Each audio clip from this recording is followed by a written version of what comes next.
सहनौ भुनक्तु सह वीर्यं करवावहै तेजस्विनावधीतमस्तु मा विद्विषावहै। ओम शांति शांति शांति।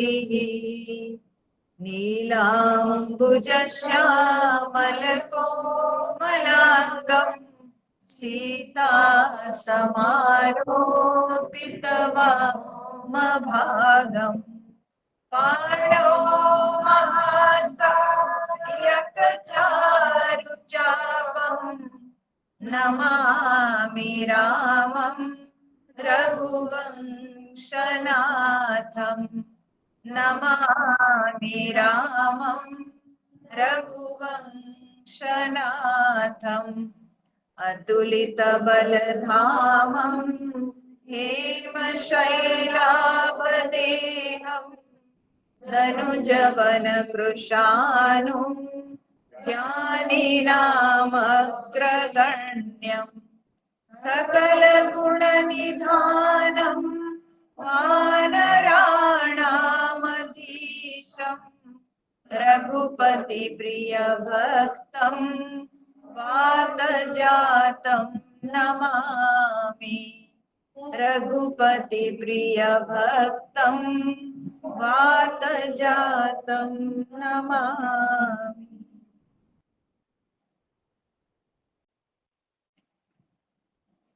तो भगवान जो है यहाँ पर अवतार क्यों लेते हैं उस विषय में सूचना दे रहे हैं। उस विषय में जाम्बवान जी अंगद को समझा रहे हैं कि अंगद तुम रो मत, तुम डरो मत, चिंता मत करो। हम सब लोग उस राम जी के सेवक हैं जो कि संपूर्ण जगत के ईश्वर हैं। वे निर्गुण ब्रह्म हैं, परंतु वे देवता, गौ, ब्राह्मण, पृथ्वी की रक्षा के लिए अवतार लेते हैं। तो वही अवतार लेके श्री राम रूप से आए हैं। हम जब उन्हीं के सेवक हैं तो हमको इतनी चिंता नहीं करनी चाहिए। कुछ ना कुछ जरूर होगा। प्रभु के कार्य के लिए जब हम लोग आए हैं तो निश्चित रूप से कोई ना कोई उपाय निकलेगा। तो इसके बाद जो है जब ऐसे ये लोग बातचीत कर रहे थे तो उस समय वहां पर एक और बड़ी आश्चर्य घटना घटी। तो वो क्या है, इनकी बातचीत को कोई और सुन रहे थे। तो वे कौन थे? वे जटायु के बड़े भाई संपाति। ठीक है, जो जटायु भगवान की सेवा करते हुए, सीता जी की रक्षा करते हुए उन्होंने जो है अपने जीवन दान दिए, तो वही जटायु के बड़े भाई संपाति, तो वे भी वहां पर उपस्थित थे और सुन रहे थे। तो उसको गोस्वामी जी क्या लिखते हैं, हम लोग पहले पढ़ते हैं। एहि विधि कथा कहि बहु भांति, गिरि कंदरा सुनी संपाति। बाहिर होई देखी बहु कीसा, मोहि आहार दीन जगदीसा। आजु सबहि कह भक्षण करऊं, दिन बहु चले आहार बिनु मरऊं। कबहु न मिल भरी उदर आहारा, आजु दीन विधि कही बारा। डर पे गीध बचन सुनि काना, अब भामरन सत्य जाना। कपि सब उठे गीध कह देखी, जामवंत मन सोच विशेषी। कह अंगद विचारी मन माही, धन्य जटायु सम को नाई। राम काज कारण तनु त्यागी, हरिपुर गयउ परम बड़ भागी, सुनि खगहरस शोक जुत बानी, आवा निकट कपिन भय मानी, तिनहि अभय करि पूछ सिजाई, कथा सकल तिन ताहि सुनाई, सुनि संपाति बंधु के करनी, रघुपति महिमा बहु विधि भरनी, मोहि ले जाऊ सिंधु तट, देहु तिलांजलि ताहि, बचन सहाय करबी मैं, पैहु खोजहु जाहि। तो बोलते यही विधि कथा कहीं बहु भांति। इस तरह से जब बहुत प्रकार से बातचीत हो रही थी, तो तब क्या है ना, गिरि कंदरा सुनी संपाति, गिरी गुफा में रह करके संपाति सुने। ठीक है, इन लोगों की बातचीत को संपाति सुने। और संपाति कौन ना, गीध जात के एक पक्षी। ठीक है, परंतु कहा जाता है कि त्रेता युग में ये जो गीध जात के ये जो पक्षी समुदाय थे, इन सब की भी शरीर आकृति जो है बहुत बड़ी बड़ी होती थी, ये दानवाकार। ठीक है ना, दानव के समान ये सब इतने बड़े बड़े पक्षी सब होते थे। तो संपाति वही ईद जात के ही दानवाकार पक्षी थे। तो वे सुन रहे थे। और बाहर हुई देखी बहु कीसा, और बाहर निकलकर उसने देखा क्या कि बहुत सारे कीस, किस माने वानर, बहुत सारे वानर यहाँ पर उपस्थित है भाई। मोहि आहार दीन जगदीसा, तब जो है वो बोलने लगे। जब इतने सारे वानरों को देखे तो बोले अरे वाह, लगता है जो है भगवान आज मुझे आहार जुटा दिए है। ठीक है, भोजन जुटा दिए हैं भगवान। फिर आज सब ही कह भक्षण करूं, फिर बोलते हैं कि आज मैं इन सबको भक्षण करूंगा। भक्षण माने मैं इन सबको आज खाऊंगा। दिन बहु चले आहार बिनु मरो, बहुत दिन हो गया है मैं बिना आहार के मर रहा था। ठीक है, यहाँ पड़ा पड़ा मुझे कुछ खाने को नहीं मिलता था, तो मैं यहाँ गुफा में अकेला पड़ा हुआ था और कुछ खास मुझे खाने को नहीं मिलता था। बड़े कष्ट से मैं आज तक जो है यहाँ पर जी रहा था, परंतु आज लगता है भगवान मेरे लिए जो है भोजन भेज दिए हैं, मैं इन सबको आज खाऊंगा। कबहु न मिल भरी उदर आहारा, बोलते हैं कि कभी मुझे पेट भर के भोजन नहीं मिलते। आज दीन विधि एक ही बारा, और आज विधाता ने एक बार सुध सहित दे दिए हैं लगता है। ठीक है, कभी मुझे पेट भर के भोजन नहीं मिलता था और आज एक साथ इतने वानर हैं। ठीक है, ये नहीं समझना कि गोस्वामी जी जब लिखे हैं कि नील, अंगद, हनुमान, जाम्बवान, बस इतने ही नहीं थे, उसमें बहुत सारे थे। उनके उनकी ग्रुप में, उनके समूह में बहुत सारे थे। गज, गवाक्य आदि बहुत सारे नाम थे। ठीक है, मंद, हाँ, तो बहुत सारे वानर इस जो है समूह में थे। ठीक है, तो अब इतने सारे वानरों को देख करके वो तो बड़ा खुश हो गया। बोला कि लगता है परमात्मा ने हमको खाने के लिए आज एक साथ इतने सारे वानरों को भेज दिए। तो डर पे गीध वचन सुनी काना, अब गीध जब ये बोल रहे थे, वो बड़बड़ा के बोल रहे थे, तब उनके वचनों को सुन करके सब कोई डर गए। अब मरण सत्य हम जान, अब सब लोगों को लगा कि अब तो पक्का मृत्यु है लगता है। ठीक है, वहां लौटते सुग्रीव मारते, अब यहाँ हम अगर नहीं लौटते तो हम लोग भी यहाँ बिना खाए पिए अनशन में मरते। अब ये एक गीध आ गया ठीक है, जो कि बोलता है मैं इन सबको खा जाऊंगा, आज भोजन करूंगा, तब तो हम किसी प्रकार से अब बचने वाले नहीं हैं। लगता है हमारे भाग्य में मृत्यु लिखी हुई। तो सब लोग बड़े डर गए और ऐसे ही समझ रहे थे कि आज हम मरने वाले हैं। कपि सब उठे गीध कहाँ देखी, ठीक है, और गीध को देख करके, इतना बड़ा दानवाकार पक्षी को देख करके सारे कपि जो है उठ खड़े हो गए। सब बैठे हुए थे ना, कुशासन बिछाकर सब बैठे हुए थे, ठीक है, तो अब सब उठ के खड़े हो गए। तो जामवंत मन सोच विशेष, और जामवान जी मन में विशेष प्रकार के जो है सोच करने लगे कि ये पक्षी ये कहाँ यहाँ आ गया, हाँ, क्यों यहाँ, ऐसे बहुत प्रकार से विचार उनके मन में चलने लगा। और फिर सोच रहे हैं कि अरे अजीब बात है, हम लोग राम कार्य के लिए निकले हैं, ये क्या क्या बाधा, एक तो सामने समुद्र है, समझ में नहीं आता है, ऊपर से ये गीध कहां से आ गया है, खाने को कह रहा है, बात क्या है, कुछ समझ में नहीं आता, ठीक है। तो उनके मन में बहुत प्रकार के जो है चिंता उठने लगी।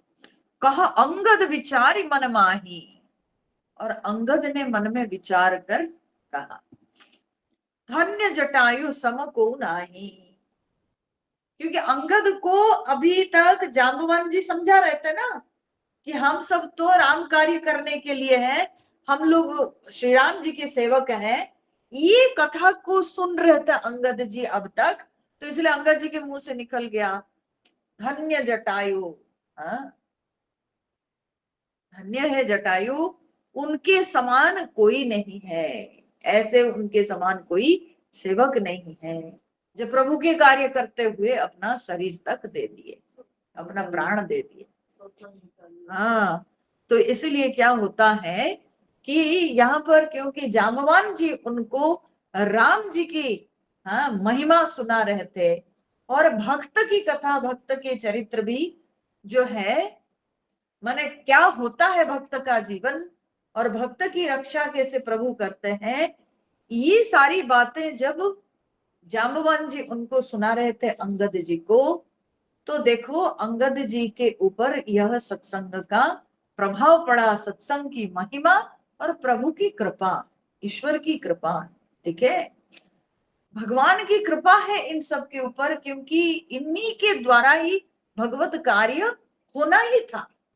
तो इसीलिए उनके मुख से निकल गया धन्य है जटायु। हाँ, ठीक है। हम ना बचपन में एक मेरी दादी से एक कहानी हमने सुनी थी। मैं यहाँ पर वो जिस तरह से अंगद बोल रहे ना, सिमिलरली एकदम वो कहानी में मेरी दादी मेरे को सुना रही थी। तो बोलते कि कोई एक जो है देश की कोई राजकुमारी बड़ी बुद्धिमती थी। अब वो बहुत सारे ये सबको रिजेक्ट करती थी। तब पंडित लोग क्या किए ना, उनको एक सबक सिखाने के लिए कहाँ से एक पता नहीं एक मूर्ख राजकुमार को उठा के ले आए, जिसकी बहुत बुद्धि नहीं थी। और उसके बाद कोई एक मूर्ख बालक को उठा के ले आए और यहाँ पर बोले कि राजकुमारी ये बड़ा बुद्धिमान है, ठीक है, ये बहुत बुद्धिमान है, इनसे आप जो भी प्रश्न कीजिएगा वो उत्तर दे देगा, ठीक है।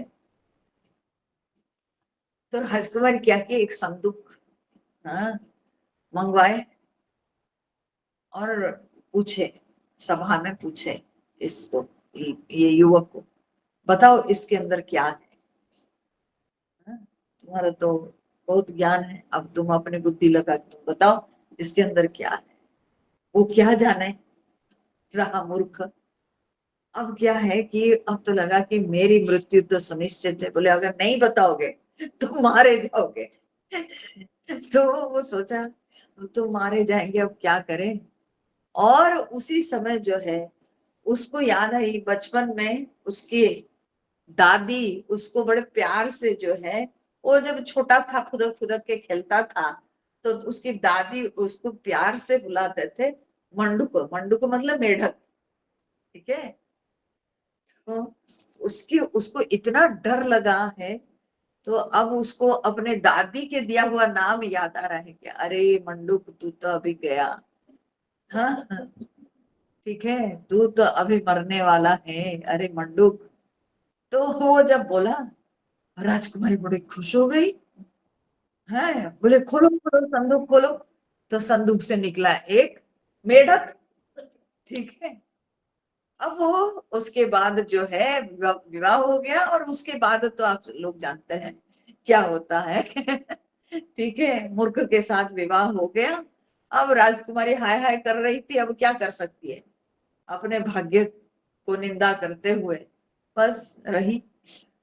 तो ये जो है ना, जिस तरह से वो युवक डर करके बोला हाय रे मंडूक तू तो मरा अब, ठीक है, अब तू बचेगा नहीं, तो उसी प्रकार से अंगद डर करके जो है अब बोले होंगे कि अरे जटायु, हाँ धन्य हो, तुम्हारे समान कौन है।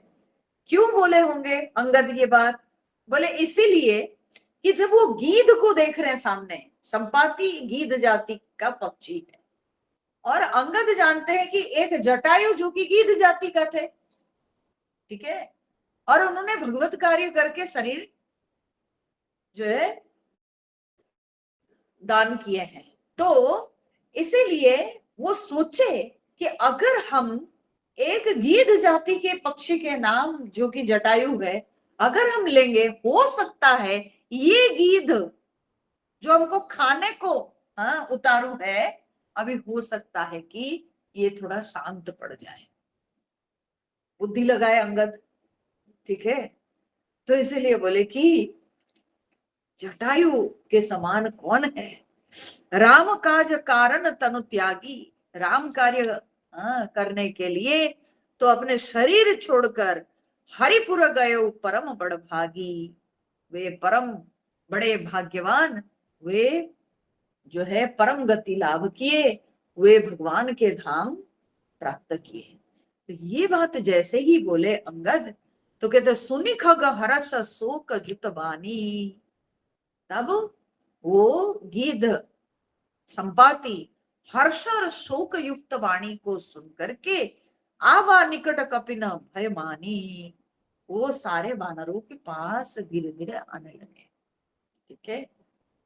क्यों हर्ष और शोक युक्त वाणी, तो उनके लिए हर्ष और शोक युक्त वाणी इसलिए थी कि जटायु के साथ उनका संबंध था, जटायु उनका छोटा भाई थे, ठीक है। तो उनके छोटे भाई थे जटायु, और अभी जब सुन रहे कि जटायु प्राण त्याग कर दिए हैं भगवान के कार्य करते हुए, तो इसलिए इसमें एक दुख की बात तो हुई कि मेरा भाई अब रहा नहीं, और हर्ष की बात ये हुई क्योंकि राम कार्य करके वे शरीर त्याग किए, ठीक है।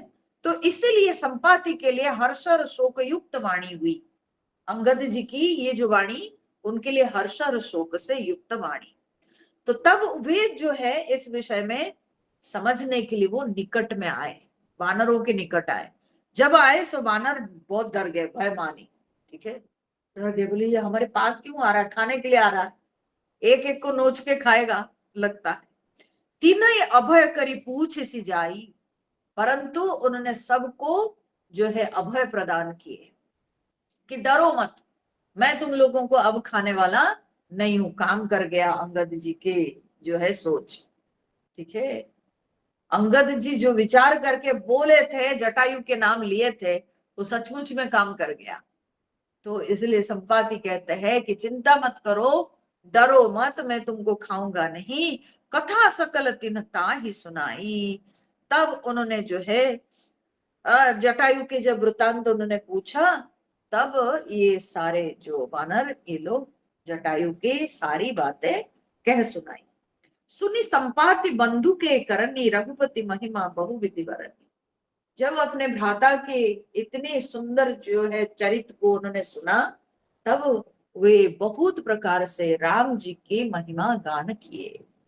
ये प्रभु की महिमा है, भगवान एक गीध जात के पक्षी को जो है अपने गोद में लेकर के इतने प्रेम दे करके उसको सद्गति दी।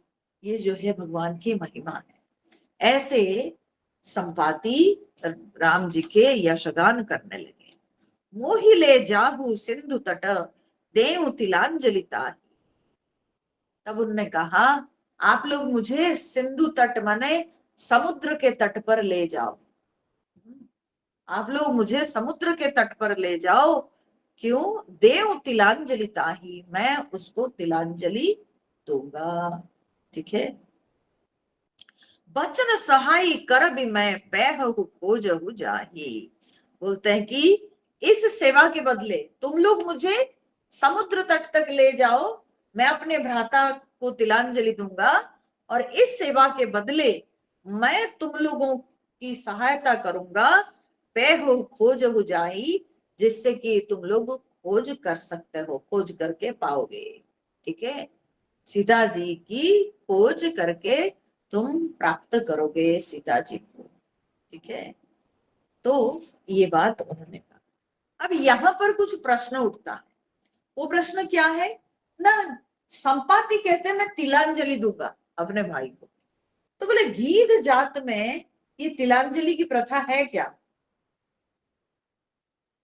ठीक है ना, ये प्रश्न उठ सकता है। तो बोलते हैं कि भाई अब ये जो है ये उस त्रेता युग की बात है। ठीक है, जहां पशु पक्षी भी बातें करते थे मनुष्य के समान। ठीक है ना, तो उस समय में पशु पक्षियों में विशेषता होती थी। उस समय में जो है कुछ ऐसे भी पशु पक्षी सब होते थे, कुछ ऐसे भी जीव जंतु होते थे जो कि बड़े दिव्य होते थे। ठीक है, वे साधारण पशु पक्षी के समान नहीं होते थे, वे दिव्य होते थे। ये जो है संपाति वाल्मीकि रामायण में स्वयं की वैनतेयात जन्म, हमारा जन्म वैनतेय से हुआ है, माने गरुड़ जी। ठीक है, सो हमारे जन्म गरुड़ जी से कहने का अर्थ गरुड़ जी के वंश में हमारा जन्म हुआ है। ठीक है, तो इसीलिए मैं अपने भ्राता को तिलांजलि दूंगा। अर्थात हम साधारण पक्षी या साधारण गीध नहीं है, तो हम जो है मनुष्य के समान उनके क्या बोलते हैं, उनके स्मरण करके उनकी स्मृति के लिए मैं तर्पण देना चाहता हूं। ठीक है, अब यहां तो संपाति अपने भाई को देंगे, पक्षी पक्षी को देंगे, ये कोई त्रुटिपूर्ण नहीं है। अगर उनके समाज में होगा तो कर रहे, ठीक है। प्रश्न तो उठना चाहिए था कि जब राम जी जटायु के लिए क्रिया किए, ठीक है, प्रश्न तो वहां उठना चाहिए। ठीक है, जब राम जी मनुष्य होकर जटायु के लिए तर्पण किए हैं, जटायु के क्रियाकर्म किए हैं, ये बहुत आश्चर्य लगता है। ठीक है, संपाति अपने भाई जटायु के लिए देना वो तो सही है, वो अपना भाई भाई के लिए जो कर रहे हैं। ये उनके पक्षी समाज में अगर होगा वो नियम उस समय में, तो ठीक है, वो कर रहे हैं, इसमें कोई प्रश्न उठने की बात नहीं है। प्रश्न उठना चाहिए था जब राम जी एक पक्षी, वो भी गीध जात के पक्षी, उसके लिए राम जी जो है क्रिया कृत्य सब संपन्न किए। तो यही राम जी की महिमा है। राम जी जब भी कभी कोई भी वो जाति के क्यों ना हो, किसी भी प्रकार के जन्म, किसी भी योनि का क्यों ना हो, जो भी राम जी का उपकार किया है, राम जी उसको बहुत ऊंचा उठाए हैं, राम जी उसका बहुत सम्मान किए हैं। यही हमारी संस्कृति है। तो इसीलिए आज भी जो है सेना में भी जो डॉग होते हैं ना, तो उनकी भी डेथ होती है ना, तो उनके लिए भी बहुत स्पेशल सारे जो है आयोजन होता है। मनुष्य के समान ही उसको भी तिरंगे में लपेट करके उसको भी जो है वैसे ही ट्रीटमेंट उसके साथ किया जाता है, जैसे मनुष्य जब या कोई सैनिक शहीद होते हैं जैसे, तो सेना के जो डॉग्स होते हैं उनकी डेथ होने पे भी वैसे ही किया जाता है। तो ये हमारी भारतीय संस्कृति है, ये हमारी भारतीय परंपरा है। जो आपका उपकार किया है वो किसी भी योनि का क्यों ना हो, लेकिन उसको उचित सम्मान मिलना चाहिए। हाँ जी, गरुड़ कमांडो सेना में है। हाँ हाँ हाँ गरुड़ का शक्तिशाली देख करके उसको, हाँ जी हाँ जी हाँ। तो मतलब यही हमारी संस्कृति है, ठीक है। पक्षी की स्मृति, हाँ, को रखते हुए, पक्षी की स्मृति को मन में धारण करके जो है उनको भी मनुष्य के समान उनको सम्मान दिया गया है। तो अब इसके बाद क्या है, उन्होंने कहा कि आप लोग मेरी सहायता करो, मुझे समुद्र तट तक ले जाओ, मैं तिलांजलि देना चाहता हूँ और इसके बदले मैं आप लोगों की सहायता करूंगा। सो अनुज क्रिया करी सागर तीरा, कही निज कथा सुनहु कपिबीरा। तो अब अपने छोटे भाई जटायु के क्रिया कर्म करने के पश्चात सागर तीर पर कही निज कथा सुनहु कपिबीरा, तो अब जो है वे अपनी कथा सुनाए। ठीक है, बोले कि हे वानर वीरों, आप लोग सुनो मेरी कथा। क्यों आखिर मैं ऐसे लाचार हूं, मैं मेरी पंख कहाँ गई, क्यों आज मुझे आप लोगों की सहायता लेनी पड़ रही है, ये क्या बात है। और हम दोनों भाइयों की कथा मैं बता रहा हूं, आप लोग सुनो। हम द्वौ बंधु प्रथम तरुणाई, गगन गए रवि निकट उड़ाई। बोले हम दो भाई प्रथम तरुणाई माने तरुण अवस्था के प्रारंभिक समय, ठीक है, first stage of our young age. तो उस समय में गगन गए रवि निकट उड़ाई, तब हम लोग जो है आकाश में गए, रवि निकट उड़ते हुए हम लोग सूर्य के निकट गए।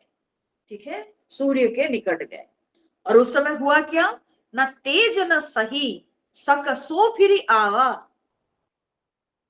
वो जो है माने जटायु, वो तेज सहन नहीं कर पाया। जब सूर्य भगवान के थोड़ा निकट होने लगे, सूर्य भगवान की तेज को सहन नहीं कर पाए जटायु, तो वे लौट आए फिर आवा। मैं अभिमानी रवि नियर आवा, परंतु मैं अभिमानी था, मैं बोला मैं कैसे लौट सकता हूं, और मैं अगर लौट जाऊंगा तो दोनों भाइयों में श्रेष्ठ फिर मैं नहीं हो पाऊंगा। ठीक है, हम दोनों समान माने जाएंगे। तो इसलिए अपनी श्रेष्ठता को दिखाने के लिए संपाति पीछे नहीं लौटे, बल्कि संपाति ऊपर और उड़ते चले गए अभिमान के कारण। ठीक है, अपने आप को श्रेष्ठ दिखाने के लिए वे सूर्य के निकट उड़ गए। जरे पंख अति तेज अपारा, उससे क्या हुआ, संपाति कह रहे हैं मेरे पंख जल गए, और क्योंकि अपार तेज सूर्य भगवान के, और उससे मेरी पंख जल गई, और परे भूमि करी घोर चिकारा। बहुत चित्कार करके चीख करके मैं सीधा जमीन पे गिर पड़ा, और तब से जो है मैं यहीं पड़ा हुआ हूं। मुनि एक नाम चंद्रमा ओही, लागी दया देखी करी मोही। और यहां मैं पड़ा हुआ हूं, और एक मुनि का आश्रम यहाँ पास में था, तो वे मुनि का नाम था चंद्रमा। तो वे चंद्रमा मुनि जो है, उन्होंने देखा मुझे, मेरी ऐसी दुरावस्था को देखकर उनके मन में बड़ी दया आ गई, और तब वे जो है बहु प्रकार ते ही ज्ञान सुनावा, उन्होंने बहुत प्रकार से मुझे ज्ञान दिए। देह जनित अभिमान छड़ावा, और ज्ञान दे करके उन्होंने देह जनित अभिमान से मुझे मुक्त किए। ठीक है, और फिर उन्होंने कहा त्रेता ब्रह्म मनुज तनु धरी ही, तासु नारी निशिचर पति हरि। बोले त्रेता युग में, ठीक है, भगवान मनुष्य शरीर धारण करेंगे। ठीक है, मतलब क्या है? ये सत्ययुग की कथा है। सत्ययुग से पड़े हुए हैं संपाति। सत्ययुग से पड़े पड़े अब त्रेता युग हो गया। ठीक है, ये त्रेता युग हो गया। हाँ? और त्रेता युग में बोलते हैं कि भगवान मनुष्य शरीर धारण करेंगे और उनकी पत्नी को जो है रावण चुरा लेगा। और तासु खोज पठी प्रभु दूता, और प्रभु के दूत, हाँ, भगवान भेजेंगे उनकी खोज के लिए। तीन ही मिले ते होब पुनीता, उन सारे दूतों को मिल करके तुम जो है पवित्र हो जाओगे, और तुम्हारी जो है जमी है पंख करसी जनी चिंता। बोले कि तब तुम्हारी पंख फिर जन्म जाएंगी और तुम चिंता मत करो। ठीक है, तिन्ह देखाई देह सुमै सीता, बोले उन्हें उनको तू सीता जी को दिखा देना। मुनि कई गिरा सत्य भई आजू, सुनी मम वचन करहु प्रभु काजू। बोले आज मुझे दिख रहा है, जो चंद्रमा मुनि कहकर गए थे उनके वचन सत्य होते हुए मुझे नजर आता है। और उन्हीं के अब मेरे वचन को सुन करके तुम लोग प्रभु के कार्य करो। ठीक है, उन्होंने कहा। अब सुनो, ये जो बात है ना, उन्होंने कहा कि भाई हम दोनों भाई उड़ने निकले। क्या है कि एक बार की बात है, गोस्वामी जी तो यहाँ पर संक्षेप में सब बता देते हैं ना।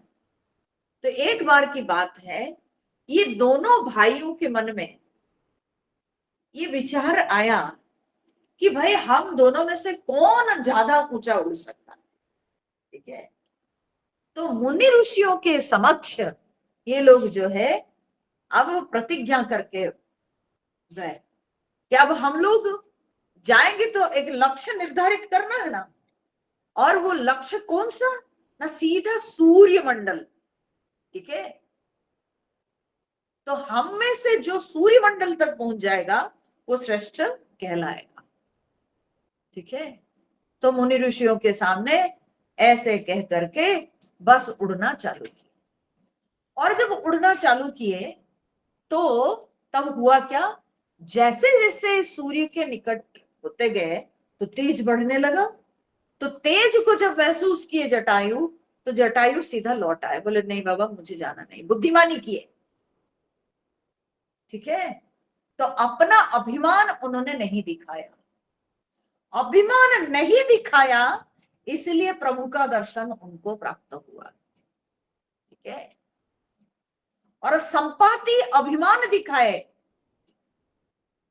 अगर संपाति अभिमान नहीं दिखाते, जटायु के साथ रहते, तो शायद उनको भी भगवान का दर्शन मिल जाता। परंतु संपाति जो है अपना अभिमान दिखाते हुए सूर्य के निकट चले गए। वाल्मीकि रामायण में कहते हैं, मैं जब पास जाने लगा तो इतनी तेज थी कि देख नहीं पा रहा था, आंख बंद हो जा रही थी। लेकिन बहुत मन को अपना दृढ़ करके मैं अपने आंख खोल के देखा तो मेरी आंख चौंधिया गई और मेरी पंख जल गई, और सीधा मैं जो है विंध्य पर्वत पर, जो कि दक्षिण तट पर, समुद्र के दक्षिण तट पर जो है, मैं गिर पड़ा विंध्य पर्वत पर। ठीक है, और वही विंध्य पर्वत पर वे पड़े हुए थे बड़े कष्ट में, और वहां पर निकट में जो है चंद्रमा मुनि के आश्रम। ठीक है, अब यही चंद्रमा मुनि के नाम वाल्मीकि जी लिखते हैं निशाकर।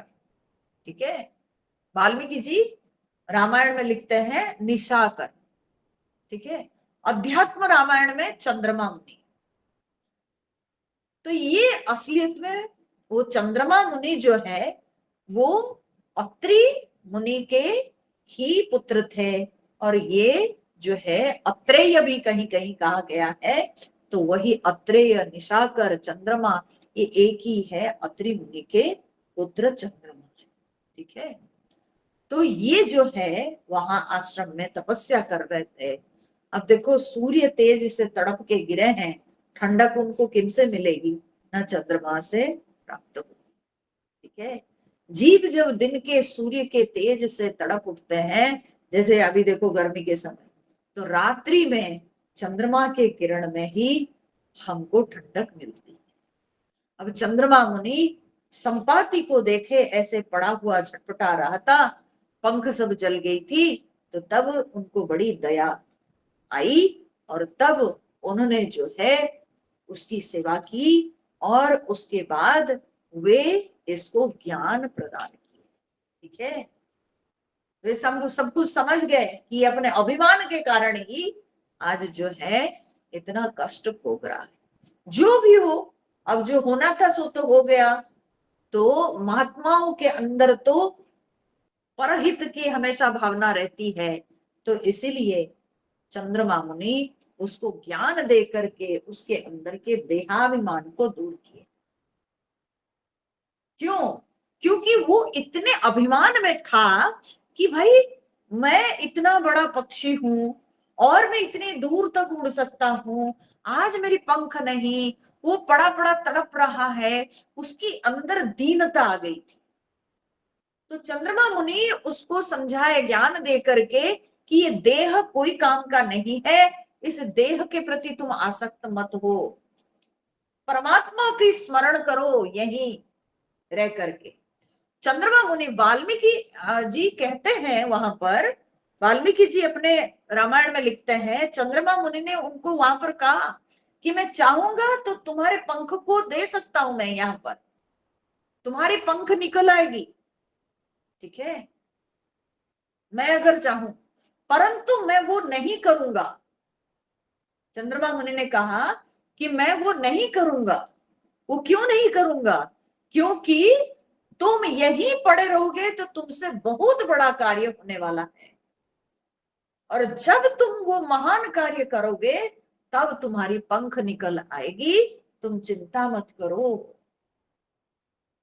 ठीक है, तुमसे बहुत बड़ा जो है कल्याण के कार्य तुमसे होगा, इसीलिए बिना पंख के रहोगे तो तुम यहीं रहोगे, तब जाके तुमसे वो कार्य संपादन होगा।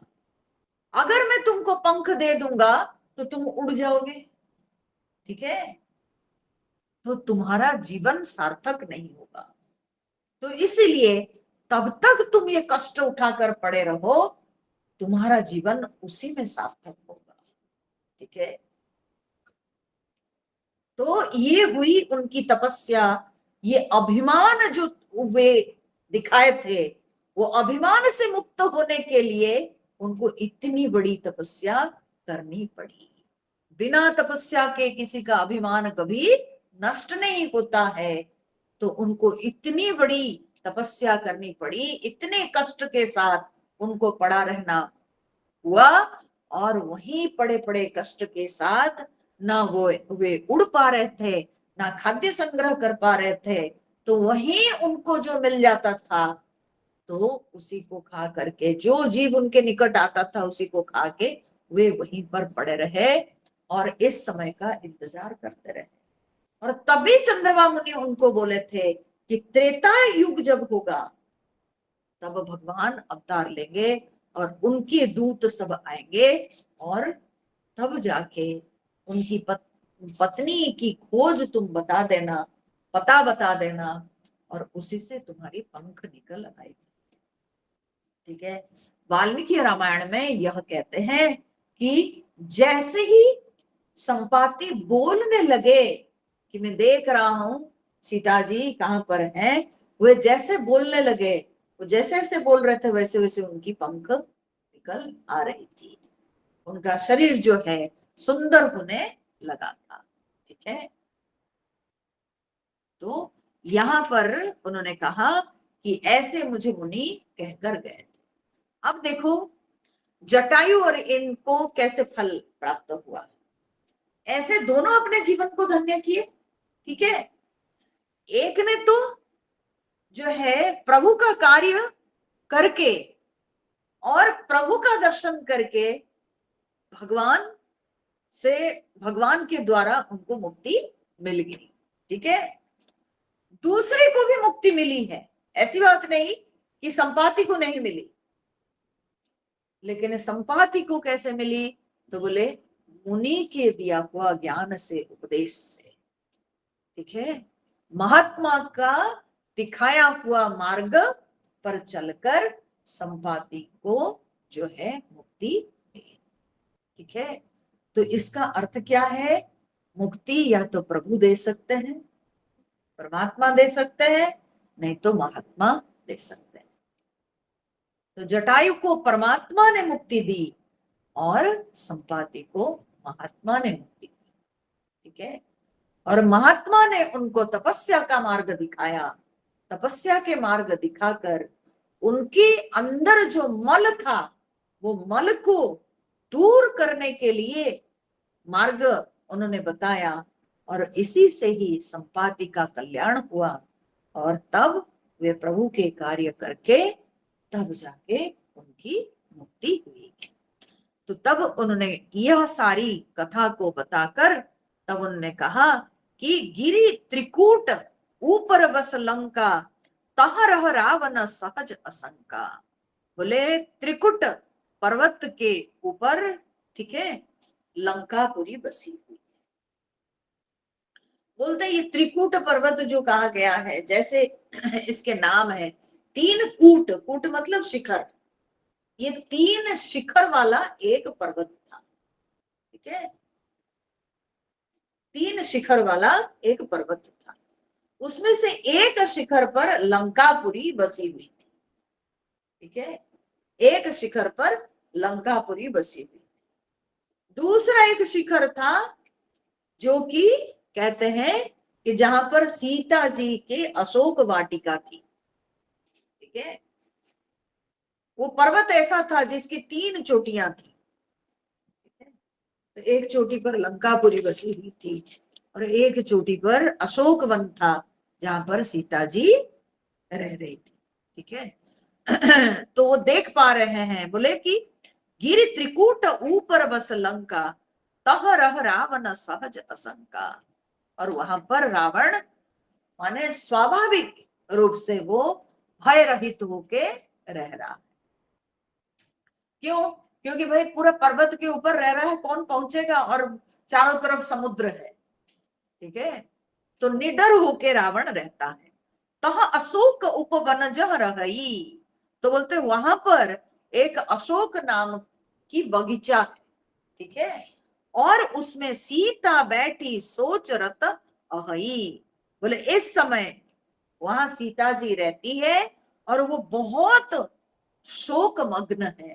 ठीक है, वो शोक मग्न बैठी हुई। ठीक है, तो वो अशोक वन उपवन जो नाम दिया गया है, असलियत में अशोक वृक्षों का वो जंगल था।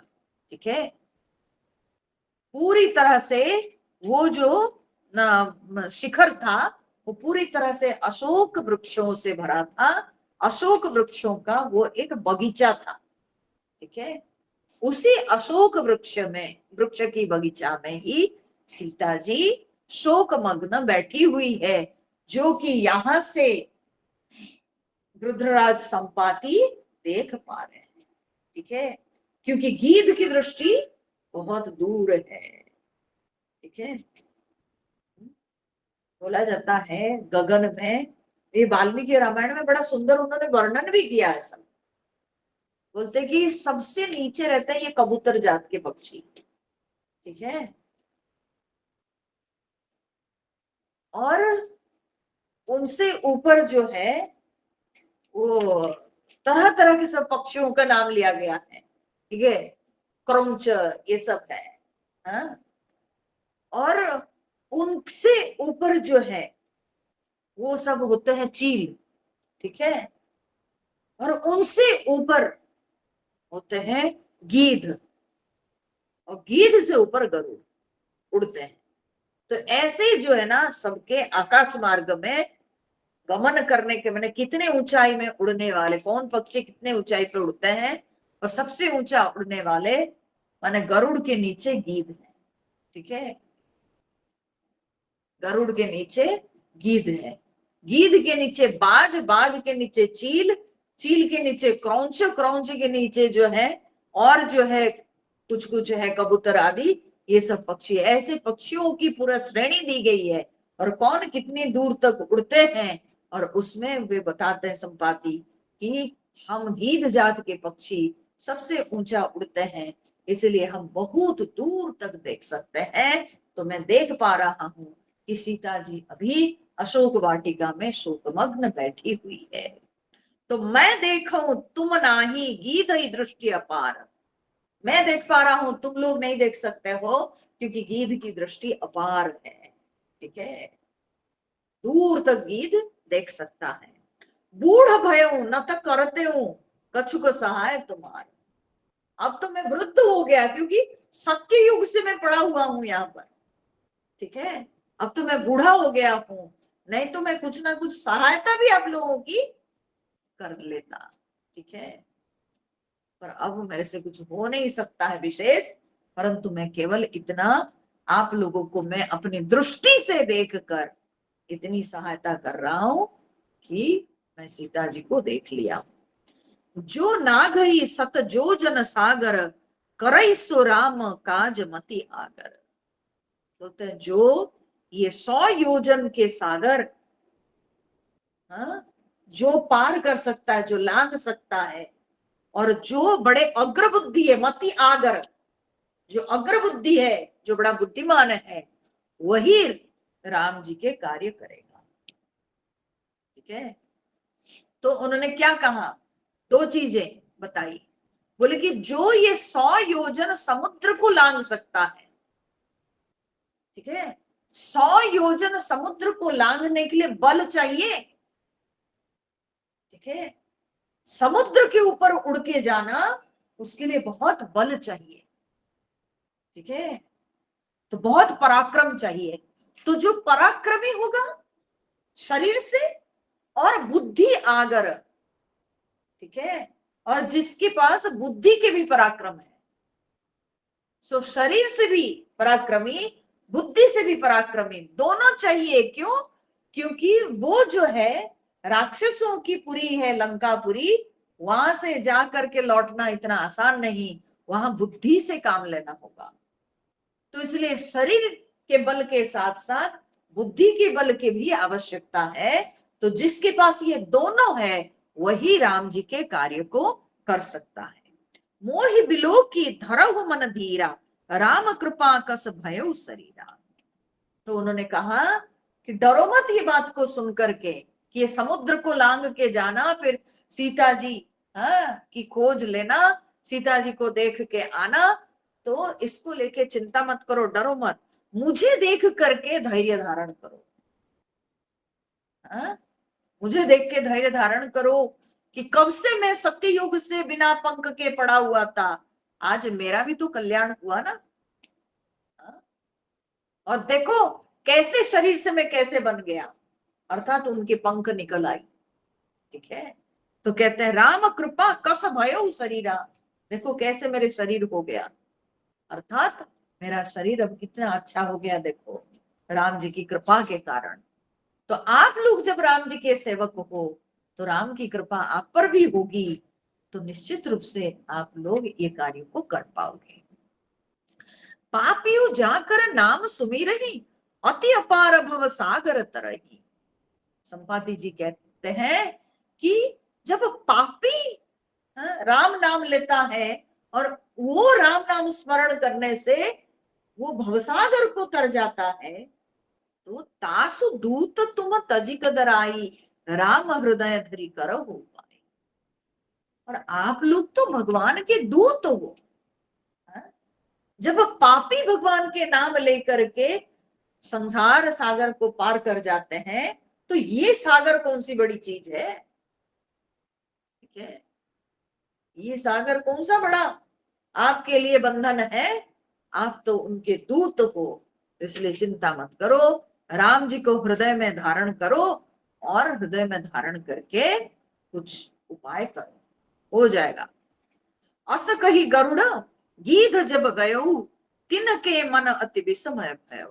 कागभुजुंड जी कहते हैं गरुड़ ऐसे कह करके गीध जब गए, तिन के मन अति विस्मय भयो, तब उसके बाद ये वानरों के मन में बड़ा बड़ा विस्मय जो है उत्पन्न हुआ। सब आश्चर्यचकित हो गए, बोले कि एक आश्चर्य की घटना तो आंखों के सामने घट गई कि इनके पंख निकल आई। ठीक है, तो राम कृपा दिख रही है आंखों के सामने, और ये लोग बैठ के सोच रहे हैं, वो तो बोल के चले गए, पर ये समुद्र को 100 योजन के ये समुद्र को सचमुच में कौन लांघेगा? हाँ? तो सब विस्मय चकित हो रहे हैं, क्या होगा?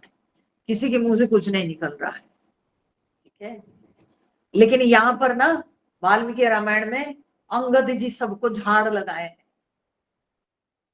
अब कहते हैं कि बताओ हम लोगों को लौट के अपनी पत्नी बच्चों को मुंह दिखाना है कि नहीं? हाँ, हम लोग राम जी के कार्य करने के लिए आए हैं, सब चुप बैठने से कुछ होगा क्या? बोलो सब लोगों के कितना बल है, कौन क्या कर सकते हो? तब जाकर के सब निज निज बल सब काहू भाषा, सब अपने अपने बल के बारे में बताने लगे। ठीक है, गज वानर ने कहा कि मैं तो 10 योजन जा सकता हूं। ठीक है, गवाक्ष ने कहा मैं 20 योजन जा सकता हूं। मंद ने और अधिक कहा। ऐसे सब धीरे धीरे बढ़ाते चले, कोई 10, कोई 20, कोई 30, कोई 40 योजन। कहते कहते सबके अंत में जाम्बवान ने कहा मैं 90 योजन जा सकता हूं। अब ये समुद्र है 100 योजन का, अब क्या होगा? ठीक है, हाँ, सबों ने अपने अपने बल के बारे में बता दिया। ठीक है, तो निज निज बल सब काहू भाषा, पार जाई कर संशय राखा। सब ने ये संशय दिखाया कि भाई कैसे पार जाएंगे। ठीक है, जरठ भयो अब कह रिच्छेसा, रिक्ष इस। ठीक है, तो वे जाम्बवान जी बोलते हैं जरठ भयो अब तो वृद्ध हो गया हूं, मैं बूढ़ा हो गया हूं, नहीं तन रहा प्रथम बल लेसा। बोले पहले के समान लेस मात्र के बल भी मेरा अब रहा नहीं। ये भी कौन कम है, ये भी तो सतयुग के हैं जाम्बवान जी। ठीक है, जैसे संपाति थे सत्ययुग के, ऐसे जाम्बवान जो कि ऋक्ष ईश है, ठीक है, ऋक्षराज है, तो ये भी सत्ययुग के हैं। लेकिन अद्भुत है, हाँ, ये सत्ययुग से होकर ये तो द्वापर तक भी रहे।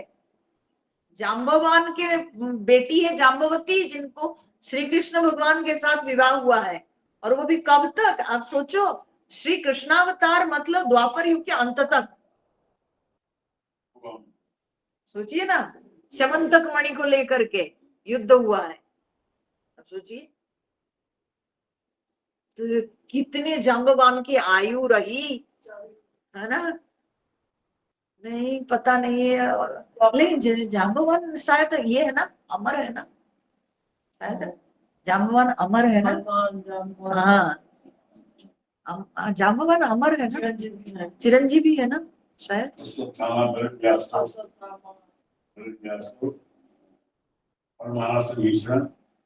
और रामस्य सप्तैते जगीना सप्तैस्तास परिणुते मार्गण्य में बात करना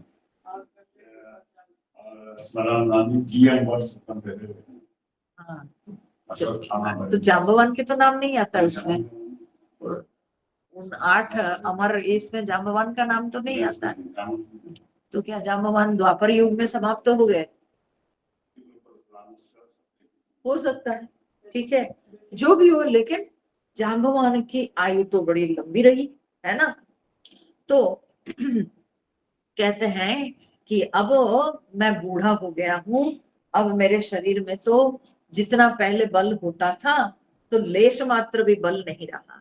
जब ही त्रिविक्रम भये खरारी, बोलते हैं कि जब भगवान त्रिविक्रम रूप दिखाए थे वामन अवतार में, त्रिविक्रम 3 लोग अपने पराक्रम से जो है पूरा लांग गए थे भगवान। ठीक है, तो उसको त्रिविक्रम रूप कहते हैं। वामन रूप में आए और 3 पैर से पूरा जो है भगवान पूरे स्वर्ग मर्त्य पाताल सबको पूरा एकदम लांग गए।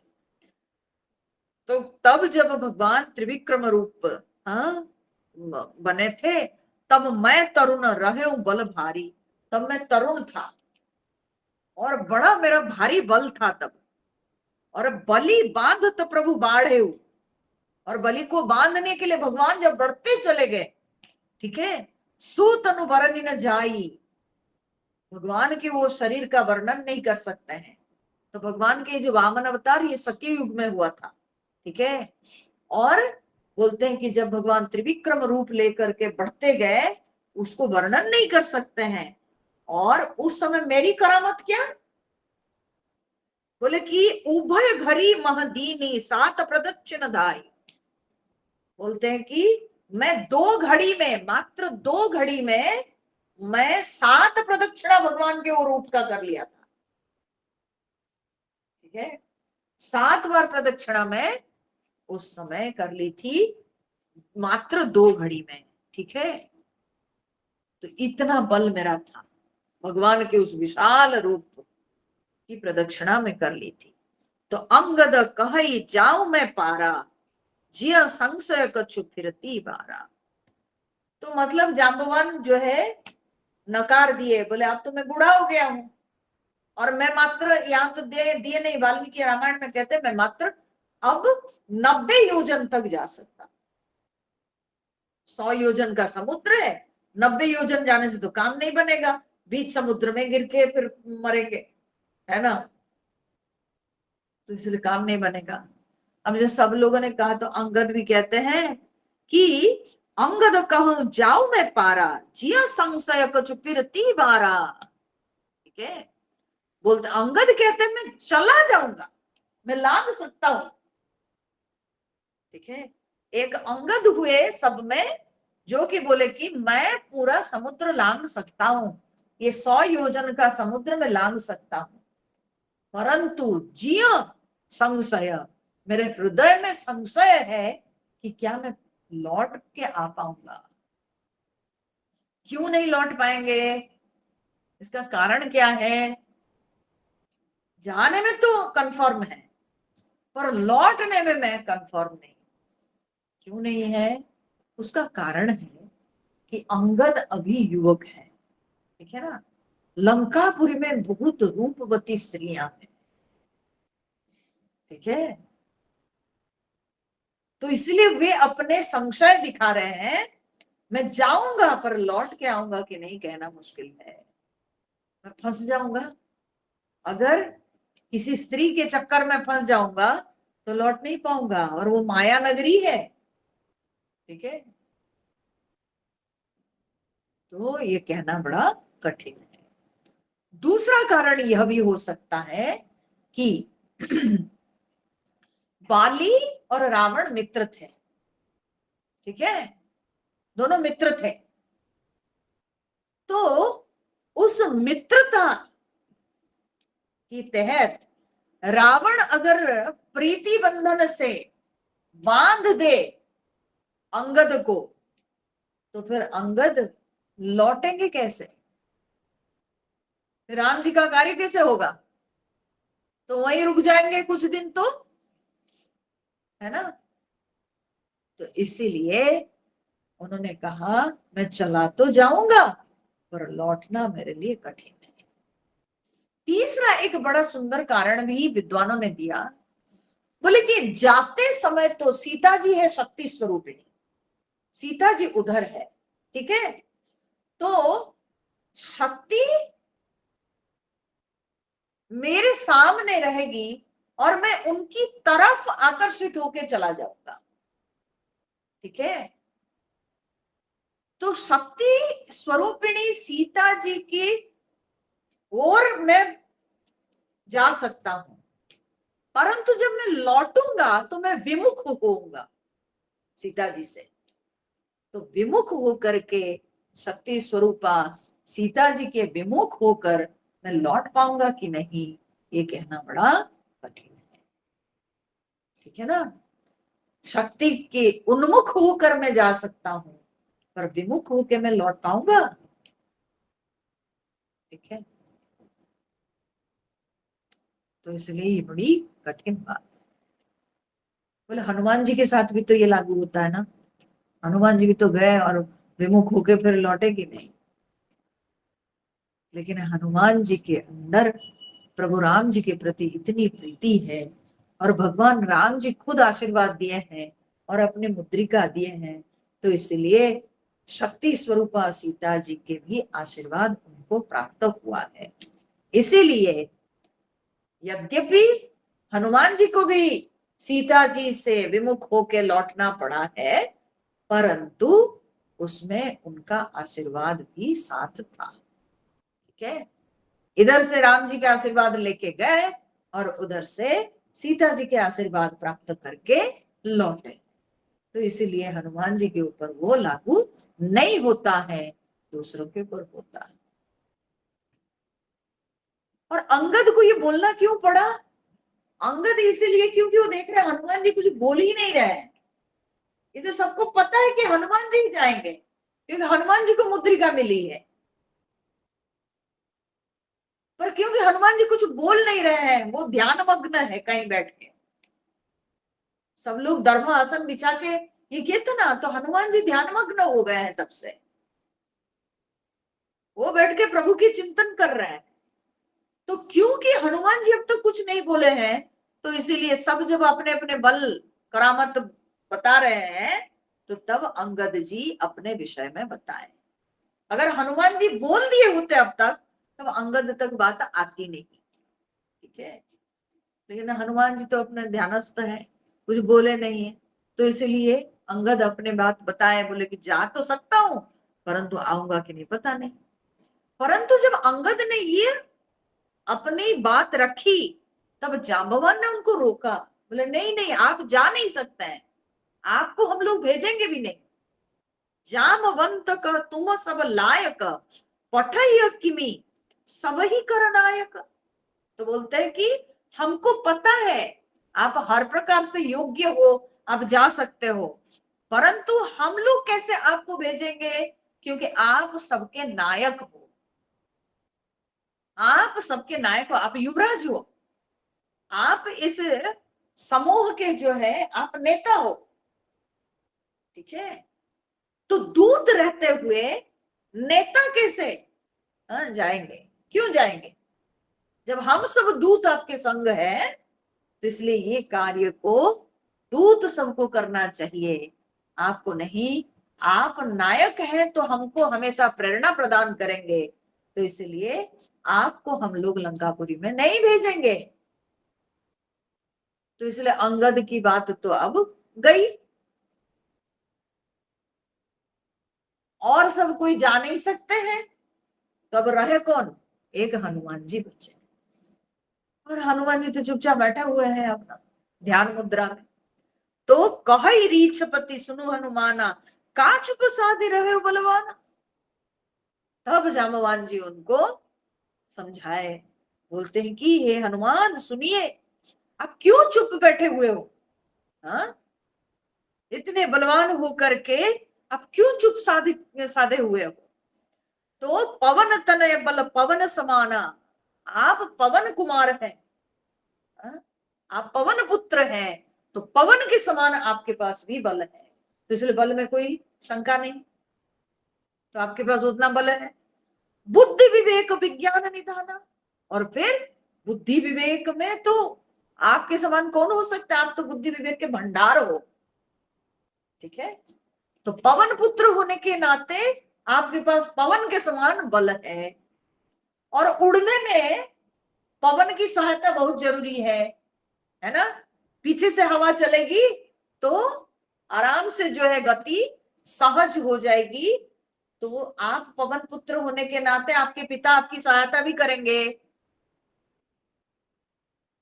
तो आपके बल पर हमको कोई डाउट नहीं है, और बुद्धि विवेक के तो आप भंडार हो, तो फिर आप में क्या कमी है, आप चुप साध के क्यों बैठे हुए हो?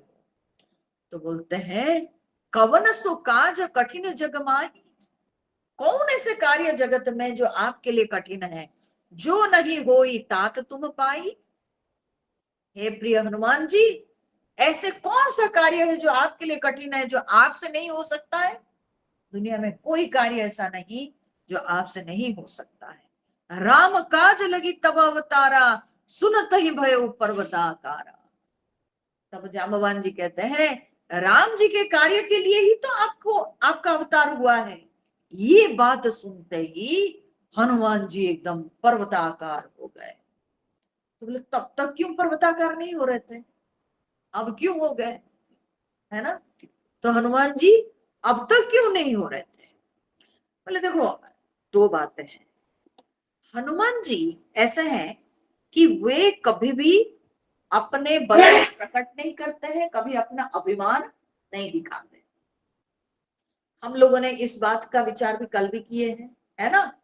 तो वो हमेशा सबके पीछे रहते हैं, तो इसलिए सबको मौका पहले देती है। कोई ये ना कहे बाद में अरे ये समुद्र, ये तो हम भी लांग जाते हैं। कल दुनिया ये नहीं कहती ये कौन सी बड़ी चीज थी, ठीक है।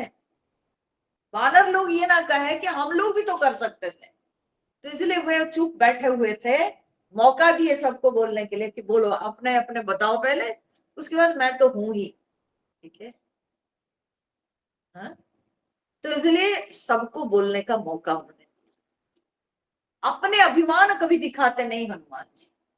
और दूसरी इसमें एक और भी कारण है जो कि वाल्मीकि जी उत्तरकांड में लिखे हैं, वाल्मीकि रामायण में बोलते हैं हनुमान जी के ऊपर श्राप था, इसलिए वे अपने बल के बारे में भूल गए थे।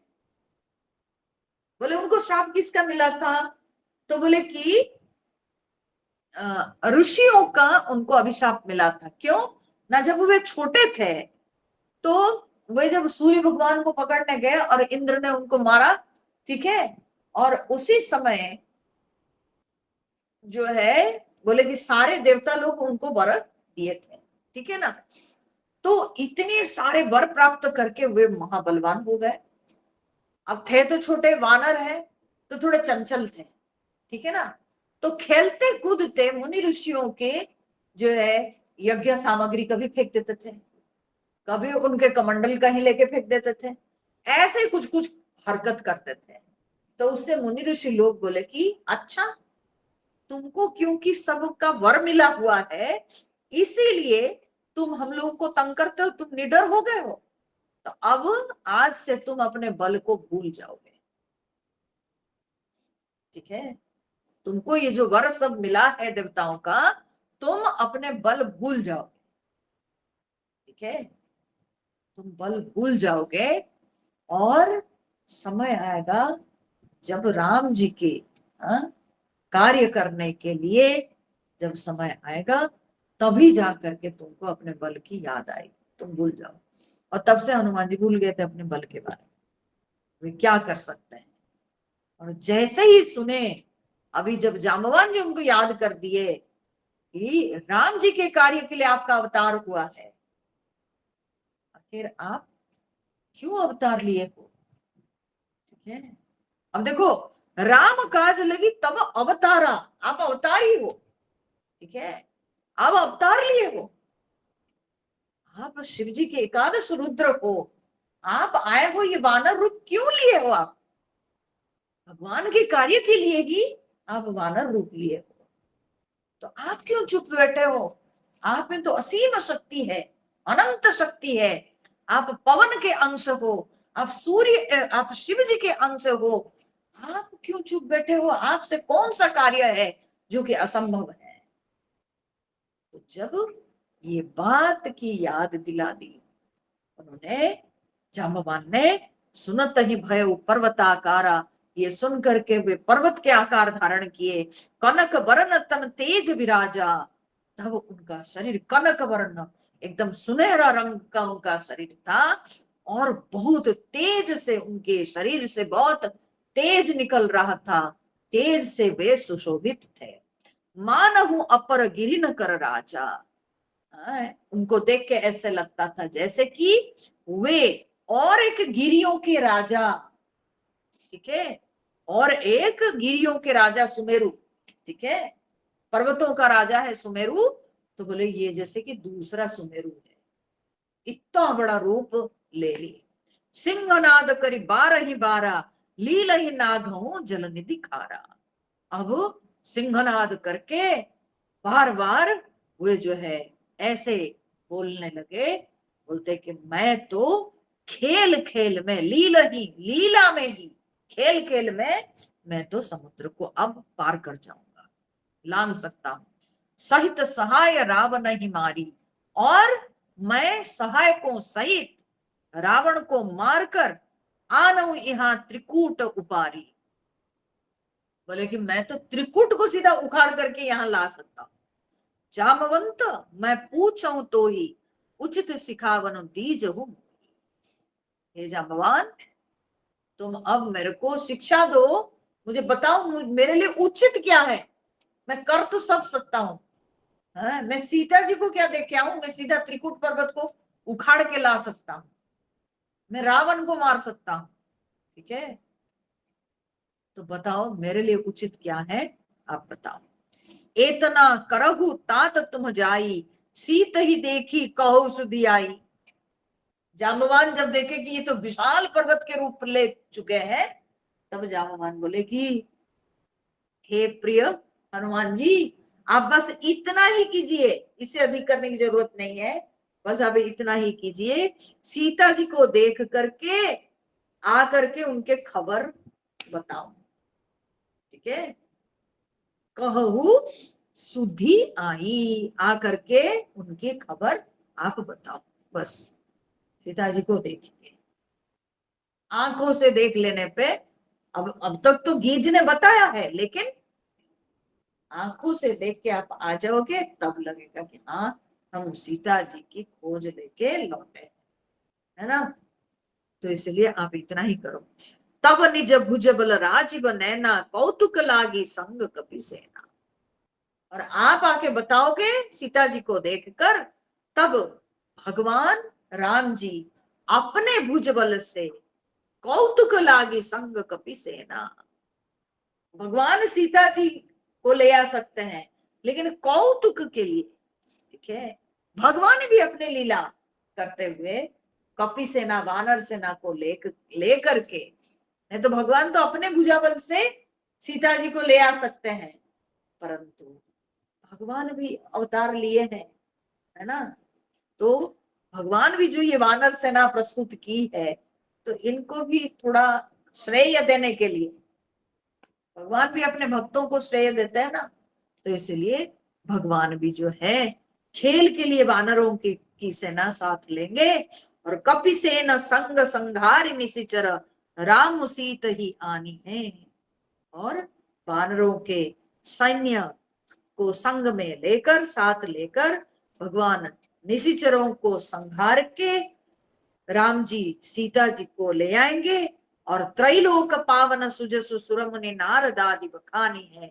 तब भगवान के इस यश को, पवित्र यश को 3 लोक में सब लोग, नारद आदि मुनि ऋषि लोग वर्णन करेंगे। जो सुनत गावत कहत समुझत परम पद नर पावई। बोलते हैं जो भी नर भगवान के इस पवित्र कथा को सुनेगा, गाएगा, कहेगा, समझेगा, तो बोलते हैं कि वो नर भगवान के परम पद को लाभ करेगा। बाद में ये पवित्र कथा वो सुन करके, गा करके मनुष्य अपना कल्याण करेंगे। रघुबीर पद पात हो ज मधुकर दास तुलसी गावई। जिस पवित्र कथा को वही राम जी के चरण कमलों के भ्रमर के समान ये तुलसीदास वही भगवान की पवित्र कथा को अभी गा रहा है। तो स्वामी तुलसीदास जी लिख रहे हैं, बोलते उन्हीं की कथा को तो अभी तुलसी गा रहा है। भव भेषज रघुनाथ जसु, सुनहि जे नर अरु नारी। बोलते हैं कि भगवान के ये जो पवित्र कथा है, ये पवित्र यश जो है भगवान का, ये भव रूपी जो रोग है, ठीक है, ये संसार रोग की ये अचूक दवा है, ठीक है। भगवान की कथा ये अचूक दवा है।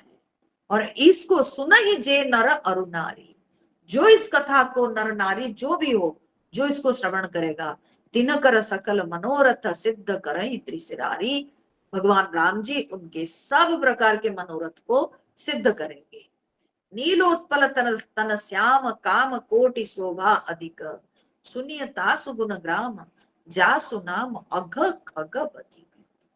होते हैं जिनकी इतनी सुंदर शरीर है, नील कमल के समान जिनके शरीर के जो है तेज है, और काम कोटि शोभा अधिक, करोड़ों काम से भी अधिक शोभनीय है जो प्रभु राम जी, उनके गुणग्राम को सुनना चाहिए, अवश्य सुनना चाहिए।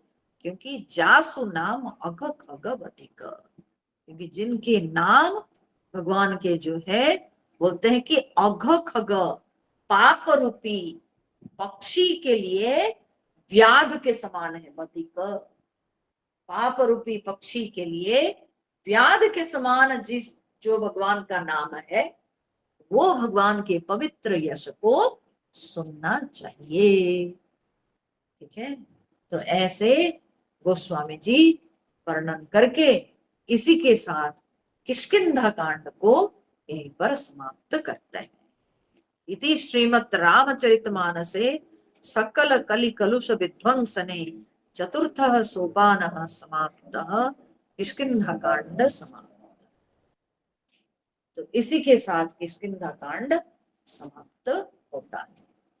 अब इसके बाद आएगा सुंदर कांड। सबसे सुंदर कांड, क्योंकि सुंदर कांड में भक्त की महिमा है ना। हनुमान जी जाएंगे ना अभी, तो भगवान के अनन्य भक्त हनुमान जी, तो हनुमान जी की महिमा आती है, हनुमान जी की करामत, हनुमान जी के जो डेडिकेशन भगवान के लिए वो दिखता है। तो इसलिए वो कांड है सुंदर कांड। तो सुंदर कांड को इसके बाद अगली बार जब पढ़ेंगे तब बताएंगे सुंदर कांड के विषय में। अब सुंदर कांड को हम लोग देखेंगे। ये सुंदर कांड को सब लोग जो है भक्ति पूर्वक श्रवण करना चाहिए। ठीक है, सुंदर कांड की बड़ी महिमा है ना। लोग संकट में, अगर कोई संकट में पड़ते हैं तो सुंदर कांड का पाठ करते हैं। बहुत लोग हैं जो नित्य प्रतिदिन सुंदर कांड का पाठ करते हैं। बहुत लोग हैं हर मंगलवार शनिवार को पाठ करते हैं। बहुत लोग हैं जब जीवन में उनके कोई संकट है, कोई कोई या कोई मन्नत है, उसको पूरा करने के लिए भी वे लोग हनुमान जी के ये जो है महिमा दी गई है, जो सुंदर कांड है, सुंदर कांड के पाठ करते हैं। तो इसलिए सुंदर कांड की बड़ी महिमा है। अब अगले सत्संग से हम लोग सुंदर कांड की कथा प्रारंभ करेंगे।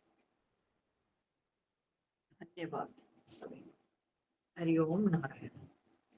श्री राम जय जय राम, श्री राम जय जय राम, श्री राम जय जय राम, श्री राम जय जय राम, श्री राम जय जय राम, श्री राम जय जय राम, श्री राम जय राम, श्री राम जय राम, जय सीताराम जय हनुमान। बोलिए सियावर रामचंद्र भगवान की जय।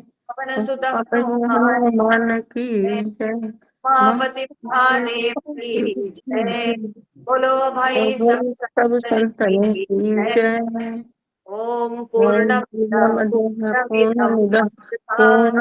पूर्णमुदच्यते पूर्णस्य पूर्णमादाय पूर्णमेवावशिष्यते। ओम शांति शांति शांति शांति हरि ओम गुरुभ्यो नमः हरि ओम हरि ओम।